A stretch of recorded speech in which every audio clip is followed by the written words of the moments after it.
नमस्कार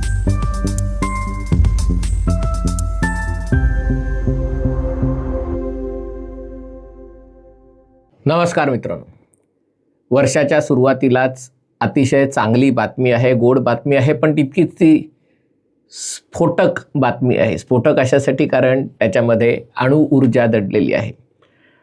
भारताच्या NPCIL nuclear power corporation India limited आणि अमेरिकेच्या CCTE clean core thorium energy या कंपनीमध्ये एक सहकार्य करार झाला होता आणि आता अमेरिकन सरकारने या CCTE या शिकागोमधल्या कंपनीला, जिचे संस्थापक आणि अध्यक्ष भारतीय वंशाचे मेहुल शहा हे आहेत, या CCTEला भारताला अणु इंधन पुरवायला परवानगी दिलेली आहे. एका दृष्टीने ही अतिशय क्रांतिकारी गोष्ट आहे.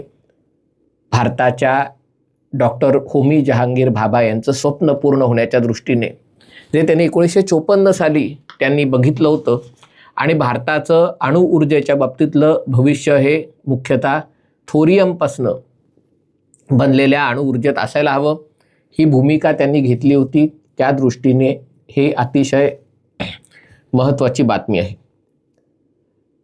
ही जी कंपनी आहे ती फार काही जण म्हणतात 2017 साली स्थापन झालेली, 2020 साली स्थापन झालेली, पण हिचा दृष्टिकोन हा पूर्णपणे वेगळा आहे.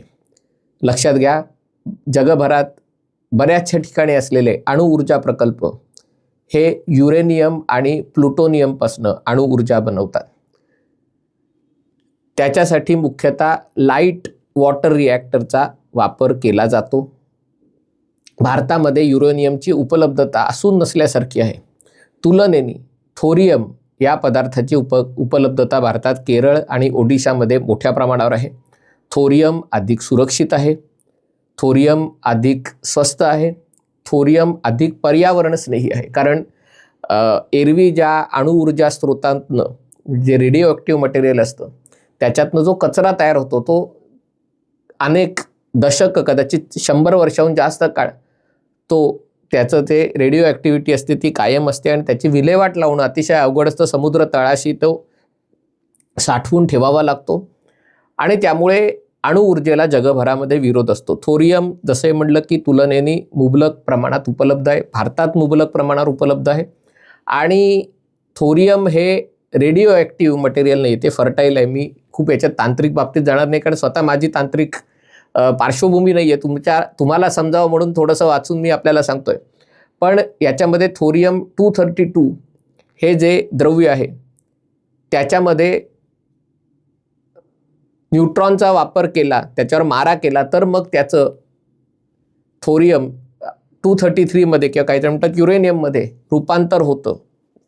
आत्तापर्यंत असा दृष्टिकोन भारताचा होता की भारताचे न्यूक्लिअर रिॲक्टर हे 3 स्टेजमध्ये, पहिल्या स्टेजमध्ये जे तंत्रज्ञान उपलब्ध आहे त्याच्यातनं सुरुवात करावी, युरेनियमपासून सुरुवात करावी.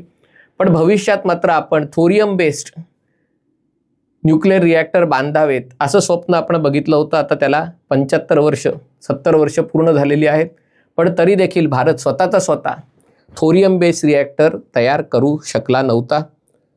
भारतावर असलेले निर्बंध, तांत्रिक अडचणी, या सगळ्यात खूप याला खाजगी क्षेत्राला याच्यामध्ये वाव न दिल्यामुळे, कारण अतिशय संवेदनशील क्षेत्र आहे, त्यामुळे संशोधनावर येणाऱ्या मर्यादा अनेक कारणं असतील, कायदेशीर दृष्ट्या याच्यामध्ये अडचणी होत्या. पण आता मोदी सरकारने एक मोठा रिफॉर्मचा भाग म्हणून नुकताच एक शांती कायदा पास केलेला आहे. जस्ट त्याला 1 महिना पण झाला नाही आहे.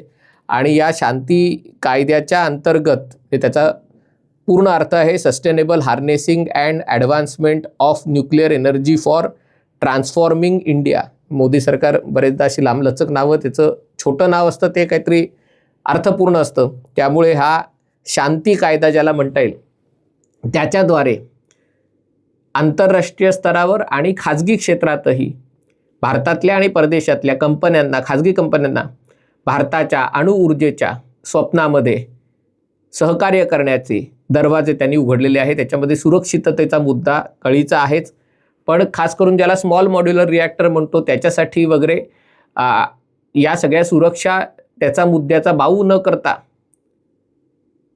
एक उत्तर शोधण्याचा प्रामाणिक प्रयत्न याच्यातनं केलेला आहे. आणि याच कायद्यानंतर आता या CCTEला परवानगी मिळालेली. CCTE कंपनी काय करते, याचा एक नवीन वेगळा दृष्टिकोन आहे.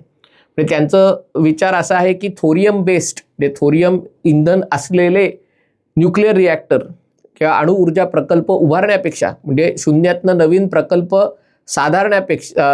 उभारण्यापेक्षा असं काही हे तयार करावं, इंधन तयार करावं जे सध्याच्या रिॲक्टरमध्येही काम करू शकेल. आणि म्हणून त्यांनी एक ANEEL ANEEL advance nuclear energy for enhance life हे एक नवीन मिश्र इंधन तयार केलेलं आहे. हे जे मिश्र हे आहे, थोडं कळायला जड गेलं तरी ऐका, कारण हा देशाच्या हिताच्या दृष्टीने, देशाच्या भवितव्याच्या दृष्टीने अतिशय महत्त्वाचा विषय आहे.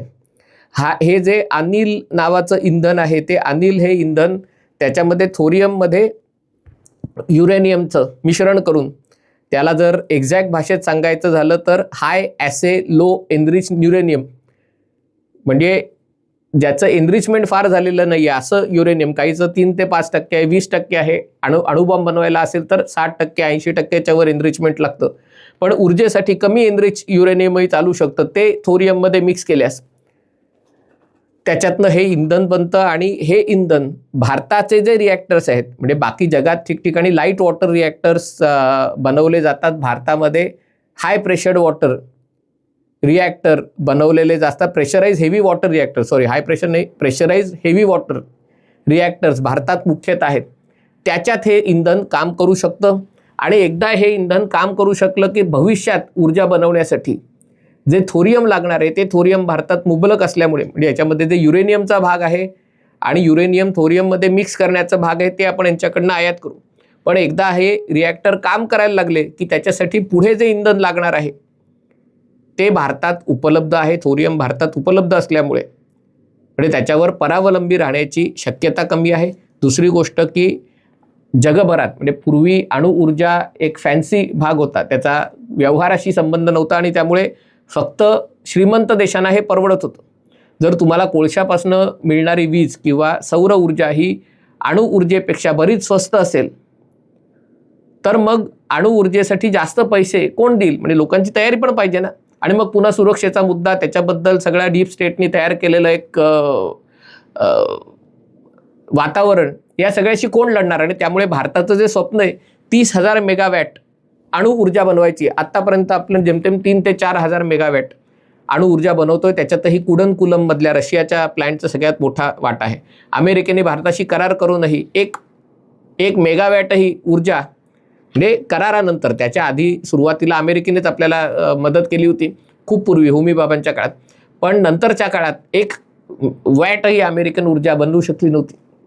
पण आता हा मार्ग मोकळा झालेला आहे. आता याची गरज का आहे तर आर्टिफिशियल इंटेलिजन्स, सेमीकंडक्टर, रोबोटिक्स, हे जे सगळे भविष्यविद्य तंत्रज्ञान आहे त्याच्यामुळे प्रचंड प्रमाणावर ऊर्जेची गरज निर्माण होणार आहे. सौर ऊर्जा भारतात मुबलक पोटेन्शियल आहे, पण सौर ऊर्जेसाठी जमीन खूप मोठ्या प्रमाणावर लागते. दुसरी गोष्ट, सौर ऊर्जा मुख्यतः दिवसा तयार होते आणि त्याच्यामुळे ती रात्री जेव्हा वीज लागते, 24 तास वीज लागते, तेव्हा रात्री त्याचं जर साठवणूक करण्याची क्षमता नसेल तर या ऊर्जेचा काही उपयोग नाही. आणि जागा त्याच्यासाठी मोठ्या प्रमाणावर लागते. आणि त्याच्यामुळे अणुऊर्जेकडे अनेक देश वळत आहेत. ज्याच्याकडे ऊर्जेच्या बाबतीत आत्मनिर्भरता असेल अशाच देशांमध्ये हे आर्टिफिशियल इंटेलिजन्स, त्याच्यासाठी डेटा सेंटर, त्याच्यासाठी ते थंड ठेवण्यासाठी लागणारं, म्हणजे कूलिंग त्याचं लागणारं हे आहे, त्याच्यासाठी लागणारं सेमीकंडक्टर, सगळं प्रोसेसिंग इंडस्ट्री आहे, ही सगळी त्याच देशात देऊ शकेल ज्यांनी ऊर्जेचा प्रश्न सोडवलेला आहे. आणि भारताला जर हा प्रश्न सोडवायचा असेल, कारण भारताची लोकसंख्या 150 कोटी आहे, म्हणजे तांत्रिक बाबती बाजूला ठेवूया, पण अमेरिकेला जो आर्टिफिशियल इंटेलिजन्सचा जो पुरवठा लागेल त्याच्या 5 पट आपल्याकडे लागू शकतो कधी ना कधीतरी. आणि त्यामुळे आपली क्षमता ही अमेरिकेपेक्षा मोठी पाहिजे. आणि हे जर करायचं असेल तर आपल्याला ऊर्जेच्या बाबतीत आत्मनिर्भर असणं, आणि त्याच्यासाठी अणुऊर्जा, खास करून ज्याला स्मॉल मॉड्युलर रिॲक्टर आपण म्हणतो, की जे एका बिल्डिंगच्या खाली एक सिलेंडर बसवला की तो 20 वर्ष त्याला हातही लावायची गरज नाही, तो काम करत राहतो. एका संपूर्ण कारखान्याला किंवा एका निवासी संकुलाला जेवढी ऊर्जा आवश्यक आहे तेवढी तो 20 वर्ष म्हणजे fill it, shut it, forget it, हे जसं पूर्वी गाड्यांबद्दल पेट्रोलबद्दल म्हणायचे तसं या रिॲक्टरबद्दल म्हणता येईल. आणि या स्मॉल मॉड्युलर रिॲक्टरमध्येही थोरियम बेस्ड इंधन वापरता येतं. आणि त्याच्यासाठी ही जी स्टार्टअप कंपनी, तिचा संस्थापक मेहुल शाह भारतीय, काही लोकांच्या मते गुजराती आहे, आणि मग त्यामुळे 2 गुजराती ऑलरेडी देश चालवत आहेत, तिसऱ्या गुजरातीला त्याच्यात आणखीन राजकारण दूर ठेवा, पण एका दृष्टीने हे महत्त्वाचं पाऊल आहे. आणि सगळ्यात महत्त्वाची गोष्ट म्हणजे या न्यूक्लिअर पॉवर कॉर्पोरेशन इंडिया लिमिटेडबरोबर सहकार्य करणारं महाराष्ट्र, हे गुजरात नाही, महाराष्ट्र हे पहिलं राज्य आहे.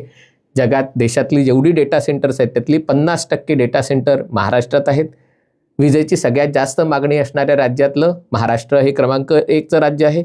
आणि त्यामुळे हे जर तंत्रज्ञान यशस्वी झालं तर देशाच्या बरोबर सगळ्यात जास्त फायदा महाराष्ट्राचा होणार आहे. अर्थात त्याला विरोध कसा करायचा, मग हे तंत्रज्ञान गुजरातला पहिले का नाही, महाराष्ट्राला का पहिले, जर अणुस्फोट झाला म्हणजे त्याच्यातनं ॲक्सिडेंट झाला तर तो महाराष्ट्रात कशाला व्हायला पाहिजे, गुजरातमध्ये, हे सगळं सुरू होईल नाटक. कारण नाटकच करायचं असतं त्यांना कुठल्याही गोष्टीचा अभ्यास किंवा कशातल्या, म्हणजे त्यांना देशप्रेमाचीही गरज नसते आणि कुठल्या गोष्टीतल्या अभ्यासाचीही गरज नसते. रोज सकाळी उठायचं आणि कुठल्या तरी विषयावर बोंब मारायची, एवढंच त्यांना माहिती आहे. आणि त्यामुळे हे राजकारण होणार आहे का, 100% होणार आहे. पण या राजकारणाच्या पलीकडे जाऊन बघितलं तर देशाची ऊर्जा क्षेत्रातली आत्मनिर्भरता वाढवण्यासाठी हे तंत्रज्ञान महत्त्वाचं आहे. शांती कायद्यामुळे त्याचा मार्ग मोकळा झालेला आहे. आता मार्ग मोकळा झाला असला तरी प्रत्यक्षात जेव्हा ते भारतात येतं आणि ते भारताला थोरियम वापरून ऊर्जा पुरवायला लागतं, तोच खरा महत्त्वाचा दिवस ठरणार आहे. हा व्हिडिओ आपल्याला आवडला असेल तर कृपया लाईक करा, शेअर करा आणि हे चॅनल सबस्क्राईब करण्याची विनंती आहे. तुर्तास इथेच थांबतो. पाहत रहा MH48.